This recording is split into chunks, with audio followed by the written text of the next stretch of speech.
আল্লাহ তাআলা আমাদেরকে কি পরিমাণ নিয়ামত দিয়েছেন, আল্লাহ তাআলা আমাদেরকে কিভাবে লালন পালন করছেন, আল্লাহ তাআলা আমাদের কিভাবে দিনাতিবাদ করার জন্য সুযোগ দিচ্ছেন।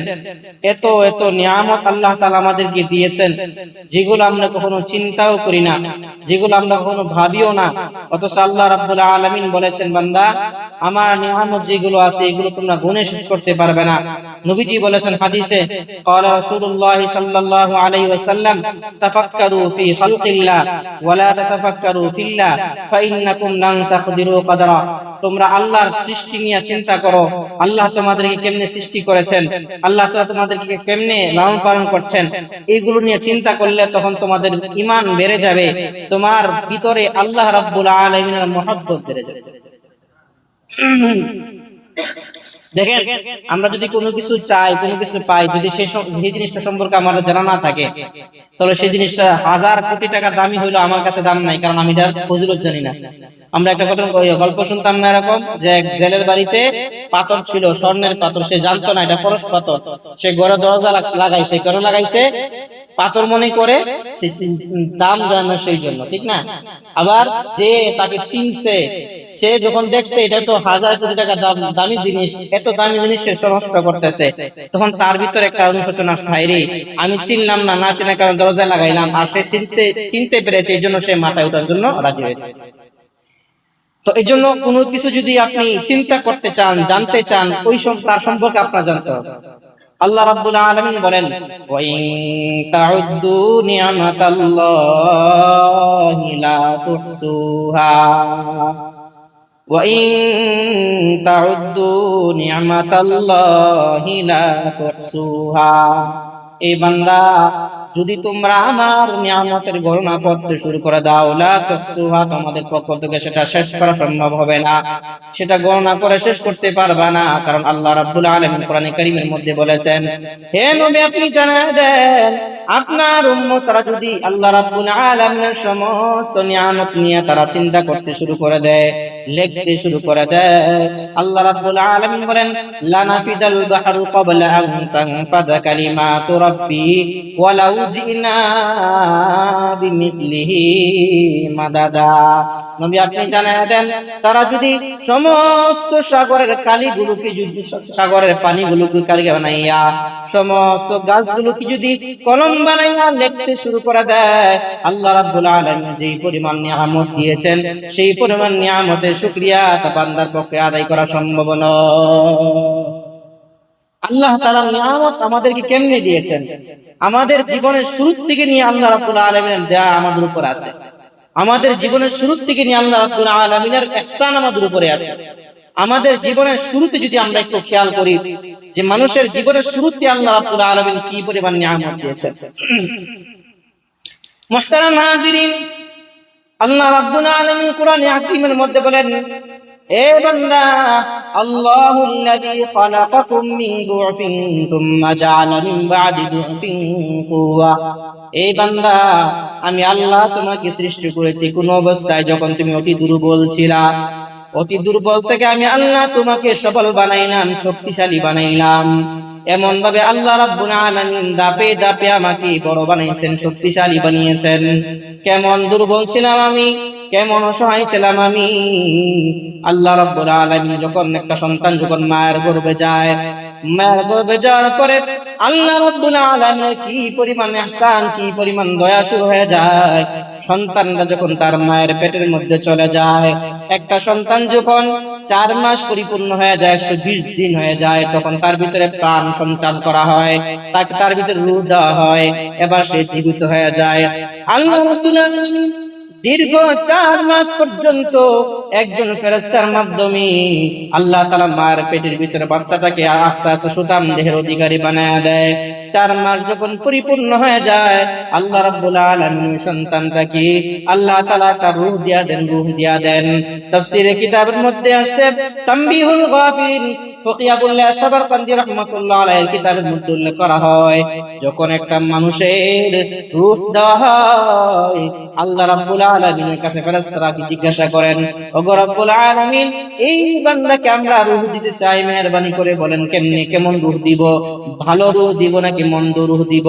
আল্লাহ তার পক্ষ থেকে ইশারা পর পর আপনার জন্য আমার জন্য ভালো কিংবা মন্দ রূহ দেওয়া হয়। অর্থাৎ যখন মানুষটা সর্বপ্রথম দুনিয়াতে তার মায়ের পেটের মধ্যে রূহ দেওয়া হয়, তখনই আল্লাহ তাআলা তার মন্দ রূহ অথবা ভালো রূহ দিয়ে দেয়।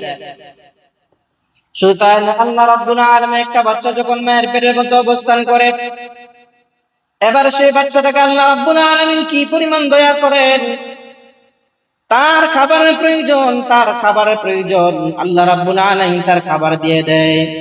কিন্তু মানুষের একটা অভ্যাস, যদি খাবারের প্রয়োজন হয় তখন সেটা এক্সিট করার প্রয়োজন হয়, বের করার প্রয়োজন হয়।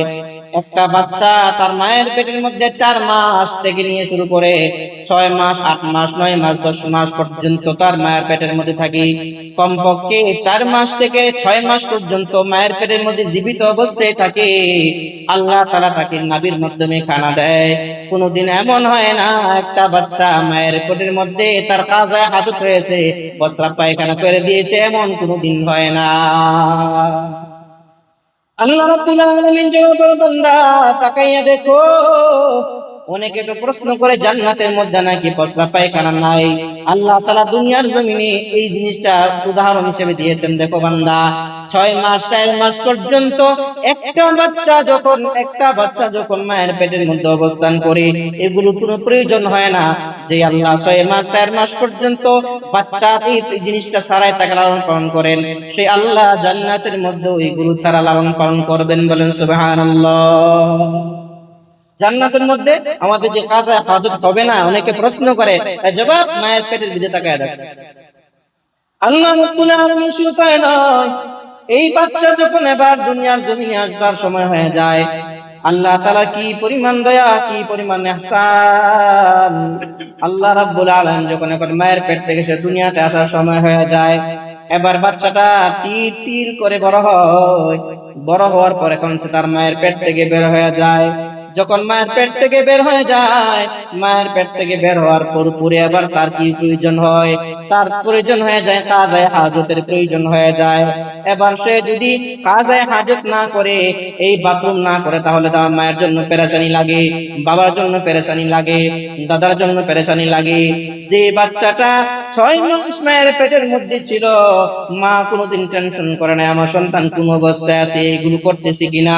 কিন্তু যেই মাত্র এই বাচ্চারা দুনিয়ার মধ্যে আসলো, 24 ঘন্টার ভিতরে যদি এই বাচ্চাটা কাজায়ে হাজত না করে, বাচ্চার মা এবং পুরো পরিবার টেনশনে পড়ে যায়। কি বলেন, ঠিক কিনা? যে যখন আল্লাহ রাব্বুল আলামিন কুদরতি হাতের মধ্যে ছিল বান্দাটা, আল্লাহ রাব্বুল আলামিন কুদরতির মধ্যে ছিল, তখন তার এগুলো প্রয়োজন হয় নাই। যখনই মানুষের হাতে চলে আসছে, তখনই তার এইগুলো প্রয়োজন হয়েছে। তখনই আল্লাহ রাব্বুল আলামিন দুনিয়ার জমিনে তাকে এই জিনিসগুলো দিয়া তাকে সুস্থতা প্রমাণ করে। শুধু কি তাই, একটা বাচ্চা যখন দুনিয়ার জমিনে আসে, এই বাচ্চাটা কান্না এবং একটা শব্দ ওয়া ওয়া, কান্না শব্দটা তার জন্য বাবাসা। এটা দিয়ে সে ভালো বুঝায়, এটা দিয়ে সে কান্না বোঝায়, এটা দিয়ে সে হাসি বুঝায়, সব কিছু এটা দিয়ে বুঝায়। এর বাইরে কোনো তার ভাষা নাই, এর বাইরে কোনো তার কোনো শব্দ নাই। একটা শব্দ ওয়া, এই শব্দটা যখন মা যখন তার কান পর্যন্ত পৌঁছে, মা যখন কান পর্যন্ত পৌঁছে, এরকম এটা এতটা দামি একটা শব্দ, এতটা একটা মূল্যবান শব্দ, মা হাজারো কাজ থাকলেও মা সন্তানের কাছে দৌড়ে চলে আসে। কি বলেন, ঠিক না? মা হাজার কাজ থাকলেও সন্তান যখন এই শব্দটা দিয়ে কান্নাকারি করে, শব্দের মধ্যে কি অর্থ আছে, কি আছে, কিচ্ছু নাই, এরপরও মার কাছে যখন আওয়াজটা পৌঁছে, সাথে সাথে মা সব কাজকে পিছনে ফেলে সন্তানের জন্য চলে আসে। বলেন সুবহানাল্লাহ। শুধু তাই না, আল্লাহ রাব্বুল আলামিন বলেন এটাও তো এমনই, শুধু মায়ের জন্য নয়, বাচ্চারা যখন কান্নাকাটি করে, আপনি যখন রাস্তাঘাটে অনেক সময় আমরা চলাফেরা করি, বিভিন্ন জায়গায় সফর করি, ছোট ছোট বাচ্চা যখন কান্নাকাটি করে, যদি আপনার আত্মীয়স্বজন না হয়, আপনার কোনো কিছুই লাগে না, এরপর যখন একটা বাচ্চা কান্নাকাটি করে, যত প্রাসান হৃদয়ের মানুষ হোক না কেন, একটা বাচ্চা যখন কান্নাকাটি করে, সে জিজ্ঞাসা করতে বাধ্য হয় বাচ্চারা কান্দে কেন। সবাই বলে বাচ্চা কান্দে কেন, মাকে খুঁজে, তাকে কে থামাবে, সবাই পেরেশানি হয়ে যায়। এই যে একটা শব্দ, এই শব্দের মাধ্যমে আল্লাহ রাব্বুল আলামিন তার সামনে থাকা সমস্ত মানুষের অন্তরের মধ্যে একটা মহব্বত ঢেলে দেয়। এমন একটা মহব্বত দুনিয়ার কোন মানুষ জ্বালতে পারে না। সুবহানাল্লাহ। যে এই বাচ্চাটার একটা আওয়াজ তার মানুষের কান পর্যন্ত পৌঁছলে, যার কান পর্যন্ত পৌঁছে সেই তার জন্য পাগল হয়ে যায়, সেই তার কান্না থামার জন্য পাগল হয়ে যায়। সুবহানাল্লাহ। শুধু কি তাই, আল্লাহ রাব্বুল আলামিন বলেন, বান্দা আমি আল্লাহ তোমাকে যখন দুনিয়ার জমিনে আনলাম, দুনিয়ার জমিনে আনার পর আল্লাহ রাব্বুল আলামিন এই বাচ্চাটাকে আস্তে আস্তে বড় করবেন। এবার বাচ্চাটাকে আল্লাহ রাব্বুল আলামিন দুর্বল বানায় দিয়েছেন। দুর্বল, কেমন দুর্বল? এই বাচ্চাটাকে যে কোনো মানুষ কুলে নিতে পারে না, যে কোনো মানুষের কুলে নেয় না, কারণ যদি এদিক সেদিক হয়ে যায়, হাত ভেঙে যায়, পা ভেঙে যাবে, এতটাই দুর্বল। আল্লাহ রাব্বুল আলামিন বলেন, আল্লাহুল্লাযী খালাকাকুম মিন দুআফিন, আল্লাহ তোমাকে সৃষ্টি করেছেন এমন দুর্বল অবস্থায় তুমি বসতেও পারো না, দাঁড়াইতেও পারো না। তুমি যদি বাথরুম করো, প্রস্রাব করো, কেউ সরাইবে এরকম ক্ষমতা তোমার নাই। তুমি ওখানের মধ্যে পরে কান্না করে করা ছাড়া অন্য কোনো রাস্তা নাই। শুধু কি তাই, এই বাচ্চাটা এতটা দুর্বল, যে কোনো মানুষের কুলে তাকে দেওয়ার অনুমতি নাই। যে কোনো বাচ্চা অন্য কোনো মানুষ তাকে নিবে, ওই মানুষটা যারা সতর্ক সেই জন্য নেয়। 1 মাস 2 মাস পর্যন্ত কমপক্ষে যে কোনো মানুষের কোলে পর্যন্ত বাচ্চাকে দেওয়া হয় না। কিন্তু আল্লাহ রাব্বুল আলামিন একটা মুরগির বাচ্চার দিকে তাকায়া দেখেন। আমি একটু আলোচনা করতেছিলাম, হায়াতুল হায়াওয়ানের মধ্যে একটা মুতালা করতেছিলাম, ওখানের মধ্যে পাইলাম যে একটা মুরগির ডিম, আল্লাহ তাআলা এই মুরগি ডিমের মধ্যে এত নিয়ামত রেখেছেন, এত কিছু কুদরত থেকে দিয়েছেন। একটা মুরগির ডিমের ভিতরে আল্লাহ রাব্বুল আলামিন বাচ্চারা তৈরি করে দেয়।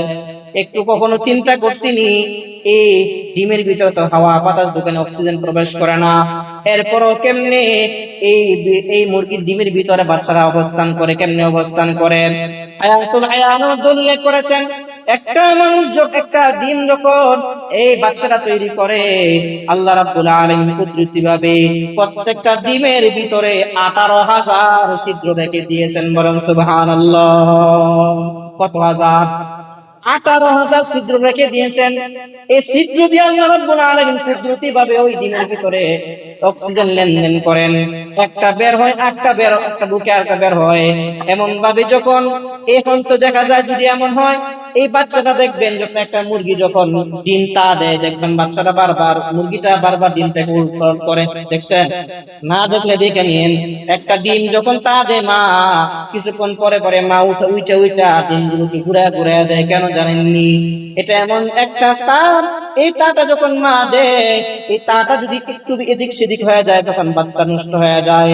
এই জন্য আল্লাহ রাব্বুল আলামিন অক্সিজেনের মাধ্যমে বাচ্চাটাকে এমনি বাঁচায়।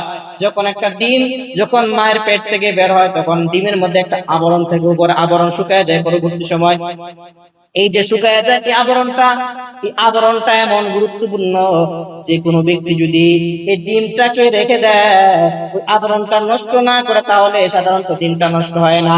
কিন্তু যদি ওই আবরণটা ধুয়ে ফেলা হয়, দেখবেন ওই ডিমটা তাড়াতাড়ি নষ্ট হয়ে যায়। কারণ ওইখানে এই ছিদ্রগুলো আছে, এই ছিদ্রগুলো দিয়া বিভিন্ন খারাপ জিনিস, ভাইরাস প্রবেশ করার কারণে ভিতরে ডিমটা নষ্ট হয়ে যায়। সুবহানাল্লাহ। অর্থাৎ যে ডিমটা মায়ের পেট থেকে বের হওয়ার সময় একটা আবরণ কুদরতি ভাবে একটা লালার মতো একটা বের হয়, ওইটা ডিমটাকে পুরোটা আবরণ করে রাখে। এটা হলো বেষ্টনী। এই ডিমটার ভিতরে যদি কোনো ভাইরাস প্রবেশ করতে না পারে, ওই ছিদ্র দিয়া আল্লাহ তাআলা এরকম ভাবে একটা আবরণ দিয়েছেন। তো তাই নয়, ওই ডিমের ভিতরে যখন একটা হলো ডিমের যে সিল্কা যেটা আছে, এটার পরে এরপরে আরেকটা পাতলা কাপড় দিয়ে রাখছেন, পাতলা একটা পর্দা দিয়ে রাখছেন। ওই পর্দা দিয়ে আল্লাহ রাব্বুল আলামিন একটা ছাকনি দেয়, এই ছাকনি হিসেবে রাখছেন আল্লাহ তাআলা। এই ছাকনি দিয়া যদি কখনো ভুলেও এর ভিতরে প্রবেশ করে ফেলে কোনো কিছু, ওই ছাকনি দিয়ে আল্লাহ তাআলা সবগুলোকে বের করে দেবেন। সুবহানাল্লাহ। এই জন্য দেখবেন, যদি আপনি ডিমকে রেখে দেন, ডিম সিদ্ধ করার সময় দেখবেন ডিমের ভিতর থেকে কেমন ভাবে বাতাস বের হয়, দেখছেন? এটা অক্সিজেন বের হয়। এই তার ভিতর থেকে আল্লাহ তাআলা ছিদ্র না থাকলে বের হয় কেন? এই জন্য আল্লাহ রাব্বুল আলামিন বলেন, বান্দা এরপর যখন এই দিন থেকে বাচ্চারা বের হয়ে যায়, বাচ্চা বের হওয়ার পরে 1 ঘন্টা 2 ঘন্টা পরি বাচ্চারা দেখবেন আস্তে করে এই বাচ্চাটা খাবার খাওয়ার জন্য পাগল হয়ে যায়, চিউ চিউ করে আওয়াজ করে মুরগির বাচ্চাটা আবার খাবার জন্য যখন নেমে যায়, আপনি যদি চাউলের টুকরা আবার পাত্রের টুকরা হুবহু একরকম করে একই কালার বানাইয়া যদি আপনি তার সামনে দেন, ওই মুরগির বাচ্চাকে যদি আপনি তার সামনে ছোট্ট করে ওই পাত্রের টুকরা দেন আবার চাউলের টুকরা দেন, দেখবেন কোনদিন ওই মুরগির বাচ্চাটা চাউলের টুকরা খাবে, পাত্রের টুকরাটা টুকুর দিয়া ফালাইয়া দিবে। সুবহানাল্লাহ। কে শিক্ষা দিল বলেন? আল্লাহ শিক্ষা দিল। আল্লাহ কয়, বান্দা আমি আল্লাহকে শিক্ষা দিয়ে দিলাম, 1 ঘন্টা 2 ঘন্টা পরে মুরগির বাচ্চাটা খাবার জন্য পাগল হয়ে যায় এবং সে খাবার খায়, তার যে খাবার সেই খাবারটাই সে খায়, তার যে খাবার না সেই জিনিসটা খাবে না। পাথরকে যদি আপনি যত সুন্দর করে মসৃণ করে আপনি যদি তার সামনে দিয়ে দেন, পাথরের টুকরা খেয়ে খাইতে চাইবে না, চাউলের টুকরা খাবে। আল্লাহ শিখিয়ে দিয়েছেন, বান্দা যত কিছু হোক না কেন তোমার সামনে খাবারটাই তুমি খাইবা। এটা আল্লাহ তাআলা একটা মুরগিকে শিক্ষা দিয়ে দিলেন। কিন্তু দুনিয়ার জমিনে আল্লাহ তাআলা যখন বান্দাকে দুনিয়ার জমিনে আনেন, এই বাচ্চাটা যখন দুনিয়াতে আসে, আপনারা বলেন না ছোট বাচ্চাটা কি কখনো এমন হয় নাকি এই বাচ্চাটা ভালো মন্দ চিনতে পারে নাকি? পারে না। বরং তার সামনে ভালো জিনিস দিল সে খেয়ে ফেলে, খাবার জিনিস দিল সে খেয়ে ফেলে, বিষ দিল খেয়ে ফেলে, আগুন দিলেও খাইতে চায়। অর্থাৎ তার সামনে যত সুন্দর জিনিস আসে সেই জিনিসের উপর সে আকর্ষণ হয়ে যায়। বলে আল্লাহ তাআলা বলেন, বান্দা এই যে একটা বাচ্চাকে আমি আল্লাহ দুর্বল বানাইলাম, 1 দিন 2 দিন 3 দিন নয়, কমপক্ষে 2 বছর পর্যন্ত তার এরকম বুঝ আসা কোনটা বন্ধ কোনটা ভালো, ভালো জিনিসকে নষ্ট করে, নষ্ট জিনিসকে নষ্ট করে, ভালো জিনিসকেও খায় আবার নষ্ট জিনিসকেও খাইতে চিন্তা করে না। কি বল ঠিক না? এমন হয় না যে বাচ্চাগুলো এই দেখা যায় অনেক নষ্ট জিনিস খাবার, যেটা খাবারের জিনিস না সেটাও খেয়ে ফেলতেছে।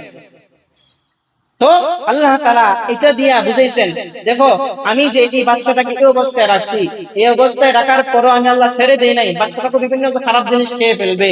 এই জন্য আল্লাহ তাআলা তার মাকে দায়িত্ব দিয়েছেন যে দেখো তোমার সন্তানটা যদি এদিক সেদিক খেয়ে ফেলে কান্নাকাটি করবে, তখন ওই কান্নাকাটি করার কারণে ওই বাচ্চাটা যখন চিল্লি দিবে কাঁদবে, তখনই মা হাজার কাজ ফেলে দিয়া সন্তানকে বাঁচানোর জন্য দৌড়ে চলে আসবে। সুবহানাল্লাহ। এই জন্য আল্লাহ রাব্বুল আলামিন বলেন, বান্দা আমি আল্লাহ তোমাকে এই পরিমাণ নিয়ামত দিয়ে বড় করলাম, এবার বাচ্চা যখন আস্তে আস্তে বড় হয়ে যায়, আমি আল্লাহ তার মধ্যে এমন কিছু নিয়ামত দিয়েছি, আমি আল্লাহ এমন কিছু নিয়ামত দিয়ে তাকে বড় করলাম। আমি আল্লাহ আমার বান্দাকে আস্তে আস্তে তার ভিতরে দাঁত দিলাম। আমরা সবাই জানি দাঁত কেন দেওয়া হয়, দুধের দাঁত দেওয়া হয়। এই দুধের দাঁতগুলো আল্লাহ রাব্বুল আলামিন দিয়া বাচ্চাটাকে তার শক্তিশালী বানায় নেয়।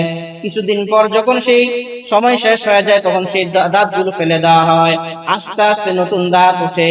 আল্লাহ রাব্বুল আলামিন বলেন, বান্দা এইভাবে আমি আল্লাহ তোমাকে নিয়ামত দিয়া দিয়া বড় করলাম। শুধু তাই নয়, আল্লাহ রাব্বুল আলামিন মুখের মধ্যে একটা লালা দিয়ে দিয়েছেন, লালা। এই লালার কাজ কি? লালার কাজ অনেকগুলোর মধ্যে একটা কাজ হলো, মানুষ যখন কথা বলে তখন মানুষের লালার প্রয়োজন হয়। মানুষের মধ্যে যদি লালা না থাকে, লালা না আসে, তাহলে সে কথা বলতে পারবে না, গলা শুকিয়ে যাবে। আপনি যখন কথা বলবেন, আপনি যখন কথা বলতে চাইবেন, আপনার মুখে যদি লালা না আসে, তখন বলবে ভাই লালা মুখে আসতেছে না, গলা শুকিয়ে যেতেছে, কথা বলতে পারি না। কিন্তু যখন আপনার মুখের মধ্যে ভিজা থাকবে, লালা থাকবে, আপনি কথা বলতে পারবেন। শুধু তাই নয়, আপনি যখন খাবার খাইবেন, খাবার খাওয়ার সময় আল্লাহ রাব্বুল আলামিন এই লালার মধ্যে এমন কিছু জিনিস দিয়ে দিয়েছেন, এটা হজম শক্তির কাজ করে। আপনি যখন এটাকে বারবার চিবাইবেন, যত চিবাইবেন তত লালার সাথে মিশ্রিত হবে, আর যেই খাবারটা লালার সাথে যত মিশ্রিত হবে, ওই খাবারটা সুন্দরভাবে হজম হয়ে যাবে। বলেন সুবহানাল্লাহ। এই জন্য আমি মনে হয় বলছিলাম কোন একদিন যে আমরা অনেক সময় পানি পান করি, দাঁড়াইয়া বসে যেই পান করি, দেখা যায় পানি সরাসরি পান করি, এমন না। পানি পান করার আগে কি করা উচিত? পানি পান করার আগে অবশ্যই মুখের মধ্যে নিয়ে একটু ঘোরাফেরা করা উচিত, সরাসরি না, মানে না গিলে ফেলা, অর্থাৎ মুখের মধ্যে পানিটা নিয়ে একটু নাড়াচাড়া করবেন, যেন ওই পানির সাথে ওই লালা যুক্ত হয়ে যায়। আর লালা যুক্ত হয়ে গেলে ওই পানিটা হজমের কাজ করে, আপনার শরীরের জন্য উপকার হয়। আর যদি এই পানির মধ্যে লালা না থাকে, তখন সেটা একবার নষ্ট হয়ে যায়, প্রস্রাবের রাস্তাতে বের হয়ে যায়, বারবার প্রস্রাব আসে। কথা বুঝতেছেন? এটা আমার কথা না, ডাক্তারের থিওরি, যে আমরা পানি পান করার সময় এই লালা মিশ্রিত পানিটা পান করার চেষ্টা করা। এমনি না পাইছি অনেকে আসে মুখ দিয়ে এরকম দেয়, ইচ্ছা মতো চলে যেতেছে, কিন্তু লালা রাখতেছে না। এই পানিটা ক্ষতিকর আপনার জন্য। এটা এফেক্ট করে আপনার কিডনির মধ্যে, ক্ষতি করে আপনার কিডনিকে, চাপ সৃষ্টি করে কিডনির মধ্যে। কিন্তু যদি আপনি লালা মিশ্রণ করে পানিটা পান করেন, তখন ওই পানিটা ক্ষতি করতে পারে না, কারণ হজম শক্তির ওষুধটা তার সাথে চলে যায়। বলেন সুবহানাল্লাহ। আপনি খেয়াল করে দেখবেন যে আপনি যে পানিটা লালা মিশ্রণ করে পান করেন সেটার অবস্থা কি হয়, আর লালা ছাড়া এমনি পান করে দেখেন কোনটা আলাদা ফজিলত আপনি পাবেন, বুঝতে পারবেন। তো মুহতারাম হাজিরিন, আল্লাহ তাআলা এমন ভাবে আমাদের উপরে ইহসান একের উপর এক করেছেন। আল্লাহ রাব্বুল আলামিন বলেন, ওয়া ইন তাউদ্দু নি'মাতাল্লাহি লা তুহসুহা। এই বান্দা, আমি তোমাকে এরকম ভাবে ধারাবাহিকভাবে দয়া করে এসেছি। আমি আল্লাহ তোমার হায়াতের মধ্যে দিয়েছি, হায়াত দিয়েছি তোমাকে, আমি আল্লাহ সুস্থ রেখেছি। কত মানুষ অসুস্থ হয়ে বিভিন্ন জায়গার মধ্যে দেখা যায় হসপিটালের মধ্যে অবস্থান করে। কত মানুষ, আমরা কিছুদিন আগেও দেখলাম বাংলাদেশের মধ্যে একাধিকবার দুর্ঘটনা ঘটেছে। এমন জায়গা দেখেছি, গত 2 দিন আগে, গত পরশু দিন আমাদের কুমিল্লাতে একজন আলেম পরিবার, 4 জন আলেম পরিবারের যা আছে সব দুনিয়া থেকে বিদায় হয়ে গেছে। একজন সন্তান দুনিয়াতে বেঁচে আছে। আলেম, বাংলাদেশের মধ্যে খ্যাতিমান একটা মাদ্রাসা, রহমানিয়া মাদ্রাসার একজন মুহাদ্দিস সাহেব, মুফতি সাহেব হযরত, উনি দুনিয়া থেকে বিদায় হয়ে গেছে, আব্দুল মুমিন সাহেব রাহমাতুল্লাহ আলাইহি। বন্ধু আমার, দুনিয়ার জমিন আল্লাহ তাআলা আমাদেরকে দিয়েছেন হায়াত, সীমিত সময় দিয়েছেন। কার কখন মরণ আসে কেউ আমরা জানি না, কার কখন চলে আসে কেউ জানে না। ওই আল্লাহর বান্দা কখনো ভাবে নাই সে দুনিয়া থেকে বিদায় হয়ে যাবে। সে তো তার কর্মস্থলে যাওয়ার জন্য কুমিল্লা থেকে বের হয়েছিল, কিন্তু আল্লাহর কি মহিমা, সে সহ তার পরিবার সবাই দুনিয়া থেকে বিদায় হয়ে গেল। এর আগে লঞ্চ দুর্ঘটনায় অনেক মানুষ দুনিয়া থেকে বিদায় হয়ে গেল, সবাই কর্মস্থলে যাওয়ার জন্য, রিজিক অন্বেষণ করার জন্য গিয়েছিল। আমাদের প্রবাসী তো বহু মানুষ, গত 3 দিন আগে আমাদের সৌদি আরব এক জায়গায় দুর্ঘটনা ঘটেছে, বাংলাদেশে 2 জন মানুষ দুনিয়া থেকে বিদায় হয়ে গেছে। বন্ধু, বোঝানোর উদ্দেশ্য হলো আমাদের হায়াত আল্লাহ রাব্বুল আলামিন দিয়েছেন, আল্লাহ নিয়ামত দিয়েছেন। হায়াত এমন একটা নিয়ামত, যেই দিন শেষ হয়ে যাবে কাউকে বলার সুযোগ পাবো না। এই জন্য আল্লাহ তাআলা আমাদেরকে রমজান মাস শেষ করার তৌফিক দিয়েছেন। শাওয়াল শুরু হয়েছে, শাওয়ালের মধ্যে একটা গুরুত্বপূর্ণ আমল হলো শাওয়ালের 6টা রোজা। নবীজি সাল্লাল্লাহু আলাইহি ওয়াসাল্লাম বলেন, قال رسول الله صلى الله عليه وسلم من صام رمضان ثم اتبعه ستا من شوال। নবীজি বলেন, কোন ব্যক্তি যদি রমজানের রোজা রাখার পর শাওয়ালের 6টা রোজা রাখতে পারে, আল্লাহ রাব্বুল আলামিন তার আমলনামায় পুরা 1 বছর রোজা রাখলে যেই পরিমাণ সওয়াব হইতো, সেই পরিমাণ সওয়াব তার আমলনামায় দান করে দেয়। এইজন্য মুহতারাম হাজিরিন, আল্লাহর নিয়ামত, অসংখ্য নিয়ামতের মধ্যে আমরা অবস্থান করতেছি, অগণিত নিয়ামতের মধ্যে আমরা অবস্থান করতেছি। আমাদের বয়সে বহু মানুষ দুনিয়া থেকে বিদায় হয়ে গেছে, আমাদের বয়সে বহু মানুষ দুনিয়া থেকে বিদায় হয়ে গেছে। এই জিনিসটা মনকে বোঝানোর চেষ্টা করেন, মন, আমার বয়সে কত মানুষ কবরের বাসিন্দা, আল্লাহ তাআলা আমাকে এখনো জীবিত রেখেছেন। অবশ্যই আমাকে জীবিত রাখার উদ্দেশ্য আমার ইবাদত করা। কারণ কোন ব্যক্তি যদি 1 ওয়াক্ত নামাজ পায়, আর যে ব্যক্তি 1 ওয়াক্ত নামাজ না পায় সে কবরে চলে গেল, সে বুঝে 1 ওয়াক্ত নামাজের কত দাম। আমরা বুঝি না, কারণ আমাদের কাছে অহরহ নিয়ামত আছে। এই জন্য আল্লাহ রাব্বুল আলামিনের হাবিব বলেন, উম্মত বেশি বেশি আল্লাহর নিয়ামত নিয়ে আলোচনা করবা, আল্লাহর দয়া নিয়ে আলোচনা করবা। এই জন্য যে আল্লাহর নিয়ামত সম্পর্কে তোমার জানা থাকলে, তাহলে আল্লাহর প্রতি তোমার মহব্বত বেড়ে যাবে, ইবাদতে মন বসে যাবে। আর আল্লাহর নিয়ামত না আলোচনা করলে, আল্লাহকে না চিনলে দেখা যায় আমাদের 5 ওয়াক্ত নামাজও সঠিকভাবে পড়া হয় না। এই জন্য মুহতারাম হাজিরিন, আমার কথা মূল মুলাখাস কথা যেটা আজকে আলোচনা, সেটা হলো আল্লাহ তাআলা আমাদেরকে অগণিত নিয়ামতের মাধ্যমে আল্লাহ তাআলা আমাদেরকে লালন পালন করছেন, যে নিয়ামতের শেষ নাই, যে নিয়ামতের শেষ হওয়া সম্ভব নয়। আল্লাহই বলে দিয়েছেন, নিয়ামতের সাগরে আমরা ডুবন্ত অবস্থায় আছি। আল্লাহ তাআলা যে কত দিকে কত নিয়ামত দিচ্ছেন, বুঝার কোনো উপায় আমাদের নেই। এই জন্য আমরা আমাদের জীবনে আল্লাহ তাআলার নাফরমানি থেকে বেঁচে থাকার জন্য আমাদের অবস্থান থেকে আমরা চেষ্টা করব। এই জন্য যে আমরা অবশ্যই আল্লাহ তাআলার নিয়ামত আমরা চাই, আল্লাহ তাআলার দয়া আমরা চাই, কিন্তু এই দয়াটা যদি এমন হয় এই দোয়াটা যেন এমন হয় যে আমরা নিয়ামতের শুকরিয়া আদায় করতেছি। আর যদি এমন হয় যে না, নিয়ামতের শুকরিয়া আদায় আমরা করতে পারছি না, মনে রাখতে হবে কিয়ামতের ময়দানে এই নিয়ামতের জন্য রব্বুল আলামিন জিজ্ঞাসা করবেন, আমি তো তোমাকে সুন্দর একটা হায়াত দিয়েছিলাম, আমি তোমাকে সুন্দর একটা জীবন দিয়েছিলাম, যৌবন দিয়েছিলাম, তুমি ছিলে অত্যন্ত দুর্বল ছিলা। কেমন দুর্বল? তোমাকে কেউ কুলে নিলেও চিন্তা করে নিতে হইতো। সেই মানুষটাকে আমি আল্লাহ এত সুঠাম দেহের অধিকারী বানাইছি যে একজন মানুষ তিনজন মানুষকে ফলাই দিতে পারো, তুমি তার সাথে লড়াই করতে পারো, এমন শক্তি তোমার হয়েছে। এই বান্দাটাকে আমি আল্লাহ এত শক্তি দিলাম, এত নিয়ামত দিলাম, আমার নিয়ামতের শুকরিয়া কতটুকু আদায় করতে পারছো?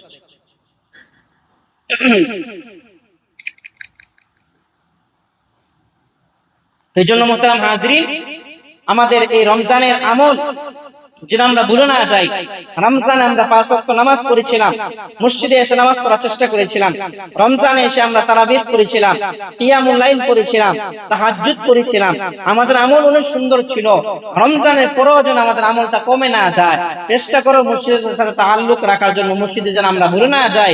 মসজিদ যেন কিয়ামতের ময়দানে আমার বিরুদ্ধে সাক্ষী না দেয়, আমার বিরুদ্ধে যেন সে মামলা দায়ের না করে। আমরা যেন মসজিদকে না ভুলে যাই, নামাজকে ভুলে না যাই, জিকিরকে না ভুলে যাই। কথা বুঝে আসতেছি কিনা ভাই আমার? এই জন্য আমরা অবশ্যই আলহামদুলিল্লাহ জুমার নামাজ যেমন ওয়াক্ত যে আমরা নামাজ পড়ি, হয়তো আপনারা অন্য অন্য জায়গায় নামাজ আদায় করেন, যেখানে নামাজ আদায় করেন চেষ্টা করবেন প্রত্যেকটা ওয়াক্ত যেন আমরা জামাতের সাথে পড়ার চেষ্টা করি এবং অবশ্যই যেন আমরা সময় মতো আদায় করার চেষ্টা করি। আল্লাহ রাব্বুল আলামিন আমাদের সবাইকে রমজানে যেমন ভাবে ধারাবাহিক আমল আমাদের ছিল, সুন্দর আমল ছিল, ভালো আমল ছিল, রমজানের পরেও যেন বাকি নামাজ বাকি সময়টা যেন আল্লাহ তাআলার ইবাদতের সাথে আমরা কাটাতে পারি। আল্লাহ তাআলা আমাদেরকে তৌফিক দান করেন। সবাই আল্লাহুম্মা আমিন। ইন আসাবতু ফামিনাল্লাহ ওয়া ইন আখতাতু ফামিন্নী ওয়া মিনাশ শাইতান। আসসালামু আলাইকুম ওয়া রাহমাতুল্লাহি ওয়া বারাকাতুহু।